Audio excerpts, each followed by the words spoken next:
here is, well, let's call it a progress report on the ban on scavenging in Enugu. As you know, our lead this week is on the ban effectiveness. How effective have the bans put in place in the Southeast been? Yesterday, Manuel Waziri presented a report on the ban on extended shops outside buildings and all of that. And government says the ban stands, but we're still seeing people extending stalls outside their buildings. And in Enugu, the state government banned the scavenging in January. The SSG came out and announced a ban on scavenging, which involves illegal waste picking. But we're still seeing these scavengers going about their businesses, and it's very hard to blame them because we know how tough things are. But here is what New Haven markets traders think about this development.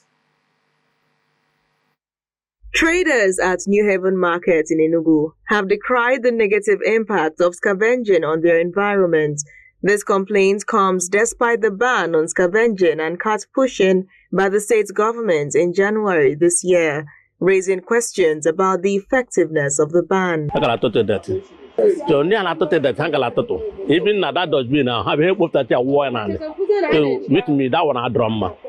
So actually, to the data to the tea and leather, kitchen, tea and so the quadrant there, they are able to quadrant in a book here. I got Posefa, Chocosefa. The only thing I get over there was 8 years security there. I get the best security about, and I'm on it offer. So I believe there's no problem for you. I don't let it can do. The maximum gaga tell in Jamaican on did I get one did get the way about. And all dear. You ought to go in my motor, I live a now ban this show toto. This show toto labal. But I left it in a power hard more for the man laga. Look what one I got and I thought that my woman. They should be banned because of what they're doing there, the dustbin. They always scatter the whole thing. If these people that carry the dustbin, they will come and pull everything out there and scatter it and leave it. Evidently, scavengers continue to operate during the early morning and late evening hours, often leaving behind litter that contributes to air pollution. The traders suggest that stricter enforcement of the ban and enhanced security measures are necessary to monitor offenders. I can have a quite too dirty. In Kebuna, Hana Tutuya. Avoid her the bar, no need to die one ever. So, if she share bang, then you die so by one ever. So now the time Hana to Tadoloma. The atom Kakosia, how push it to the time. I guess you make a push it to the table. Like if you are shoot it, if you are no low above banana, we say that. Or to number. Back Hajabia. The Enugu State government had warned that violators would face prosecution under state laws.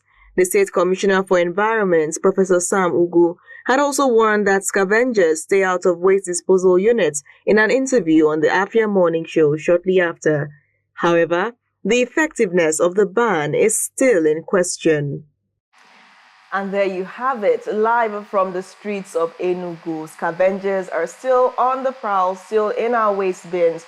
And it's a really difficult conversation to have because on one side, people do not think that people should be arrested for scavenging because of how tough things are. But at the same time, they are littering the environment. They come, they tear up bags, they pour the waste everywhere. And the most important thing is the reason they were actually banned. And that was because they were breaking into people's compounds, stealing what they like to call condemned iron sheets and selling. So they became a security threat. What do you think of this?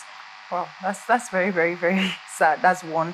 I think another thing is also the health implications, because you really don't know, for you to be going into, dustbins and all those kind of things, a lot of them, you don't know the diseases that, and we are living in a time where we've seen, a comeback of some diseases. We've seen cholera come back. We're seeing a lot of these diseases on the high rise again. They say there's a new variant of COVID-19. So there is a lot of diseases on the rise right now. And I think this is actually going to help a lot because we don't know how communicable these diseases can be. So your own minding your business, taking good care of yourself, and someone out there is scavenging, and then before you know it, you contact what you're not supposed to. So security-wise, health-wise, I think this is something that really should be checked. It should be checked. The Ministry of Environment, the Enugu State Waste Management Authority needs to look into implementing this ban.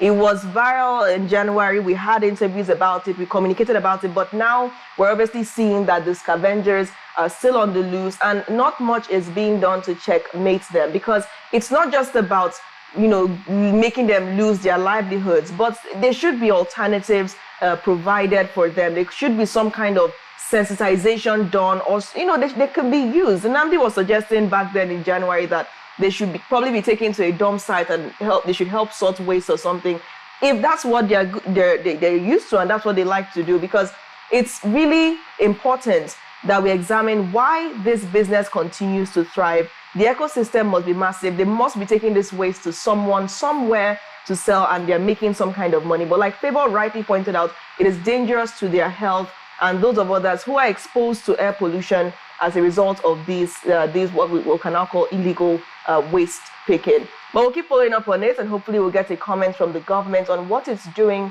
to ensure proper and full implementation of the ban.